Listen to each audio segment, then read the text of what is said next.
해년 4월 여러 명의 과학자들이 우리 행성을 지나가는 소행성의 희미한 빛을 관찰합니다. 그러던 한 해 과학자들은 망원경이 이상하게 빛나는 것이 있다는 걸 깨달았어요. 과학자들은 그것이 또 하나의 소행성일 거라고 생각했습니다. 하지만 결과는 놀라웠는데요. 그들이 발견한 건 보통 소행성을 구성하는 광물이 아닌 특이한 우주 암석이었기 때문이에요. 그건 대부분 달에서 발견되는 물질인 규산염으로 이루어져 있었어요. 이 사실로 천문학자들은 그것이 달에서 떨어져 나온 조각일지도 모른다고 추측하게 됐어요. 그들은 카모오 알레와라고 이를 명명했는데 하와이어로 흔들리는 천체를 뜻해요. 암석은 과학자들이 이미 잘 알고 있던 지구 근처 소행성과 일치하지 않았어요. 대신 그 조각엔 우주 비행사들이 나사 임무에서 가져온 달 암석과 비슷한 반사된 빛의 패턴을 가지고 있었습니다.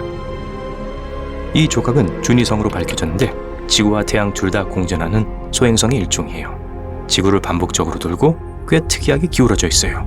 그렇기 때문에 1년에 한 번만 밤하늘에서 볼 수 있어요. 또한 매우 수줍음이 많아요. 지구에 1400만 킬로미터 이상 절대 다가오지 않거든요.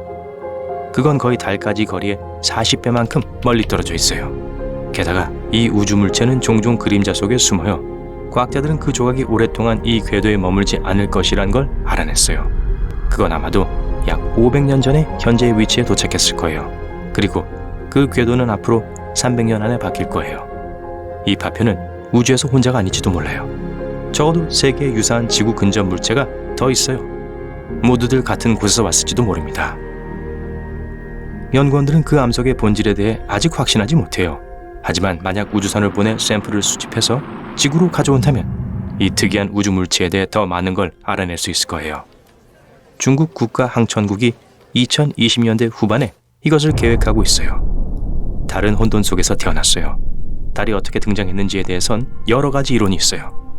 첫 번째는 달이 소행성과 비슷한 떠돌이 물체에 불과했다고 주장해요. 우리 태양계 어딘가에서 형성되었다는 것이죠. 어느 순간 지구에 너무 가까이 접근했고 지구의 중력에 갇히게 됐다고 해요. 두 번째 이론은 지구가 너무 빠르게 회전하고 있어서 어떤 물질들이 분리되고 지구 주위를 돌기 시작했다고 합니다. 가장 큰 조각 중 하나가 달이었죠. 세 번째 이론은 달이 지구가 형성되고 있던 같은 시기에 형성되었다고 합니다. 하지만 오늘날 가장 널리 받아들여진 이론은 이렇습니다. 아주 오래전에 그렇게 멀리 떨어져 있지 않은 은하계에서 지구가 화성 크기의 행성과 충돌했다고 해요.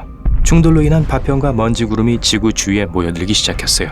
결국에 오늘날 우리가 달이라고 알고 있는 것이 그곳에서 형성되었다는 거예요. 아폴로 미션은 달 표면에서 3분의 1톤 이상의 흙과 바위를 가져왔습니다.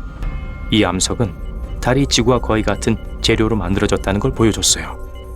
이건 둘이 공통의 역사를 가지고 있다는 걸 의미할지도 몰라요. 만약 달이 다른 곳에서 형성되어 결국 지구의 중력에 의해 포획된 것이라면 달은 다른 구성 물질을 가지고 있을 거예요. 또한 만약 지구와 동시에 생성되었거나 지구에서 떨어져 나간 것이라면 달과 지구 모두에 같은 광물이 있을 거예요. 하지만 달의 광물은 물을 더 적게 포함하고 있어요. 게다가 지구의 천연 위성에는 고온에서 빠르게 형성되는 물질들이 풍부해요. 달은 태양계에선 신비한 과거를 가진 유일한 우주물체가 아닙니다. 히포캠프는 2013년에 발견된 해왕성의 위성이에요. 이 얼음 거대 행성의 가장 작은 위성이죠. 지름이 겨우 34km밖에 안 돼요. 해왕성의 4위성 중 가장 큰 프로테우스와 매우 가까워요. 그리고 히포캠프는 하마들이 여름방학을 보내는 캠프가 아니에요. 과학자들은 프로테우스가 해성과 충돌한 후 그 잔해로부터 히포캠프가 형성되었을 것이라고 생각해요. 만약 히포캠프가 우리 태양계의 다른 곳에서 프로테우스의 궤도에 진입했다면 더 큰 위성은 그것을 삼켜버리거나 밀어내버렸을 거예요. 하지만 프로테우스 자체도 해왕성의 1세대 위성 중 하나가 아닙니다. 그것은 해왕성 초기 위성 시스템의 잔해로부터 형성되었어요. 이 초기 위성들은 해왕성이 현재 가장 큰 위성인 트리톤을 포획했을 때 파괴됐어요. 충돌이 일어났었다는 걸 증명하는 주요 증거는 트리톤이 해왕성을 돌고 있는 다른 위성과는 달리 반대 방향으로 해왕성 주위를 돌고 있다는 사실이에요. 해왕성은 카이퍼 벨트에서 트리톤을 포획했어요.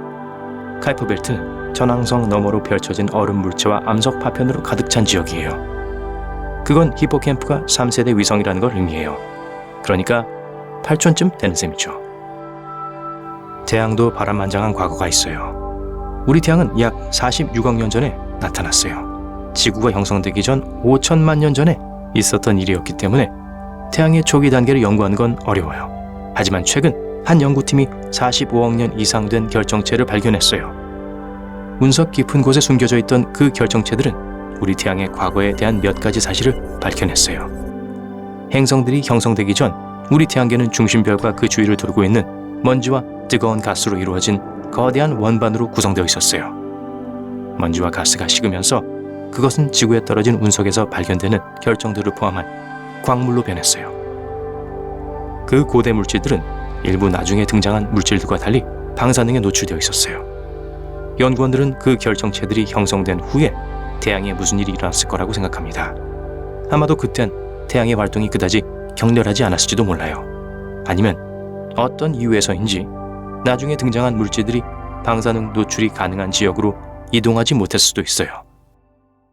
외소행성은 우리에게 태양계의 고대 역사를 엿볼 기회를 줍니다.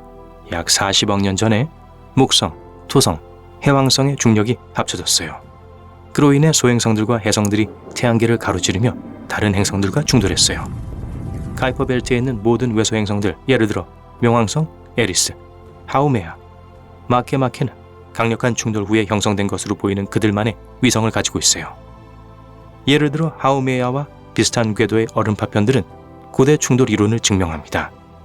충돌로 인한 잔해들은 외소행성의 중력으로부터 멀어질 만큼의 충분한 에너지가 없었어요. 또 하나의 외소행성인 세레스는 표면에 암모니아가 풍부한 점토가 있습니다. 암모니아는 세레스의 지배적인 기온에서 안정적이지 않아요. 하지만 태양계 외부에는 이 물질이 많이 있어요. 그건 세레스가 아마도 그 외부 지역에서 형성된 후 안으로 밀려 들어왔을 거라는 걸 의미해요. 결국 가스 거성들은 태양계 초기 단계에 이동이 많았어요.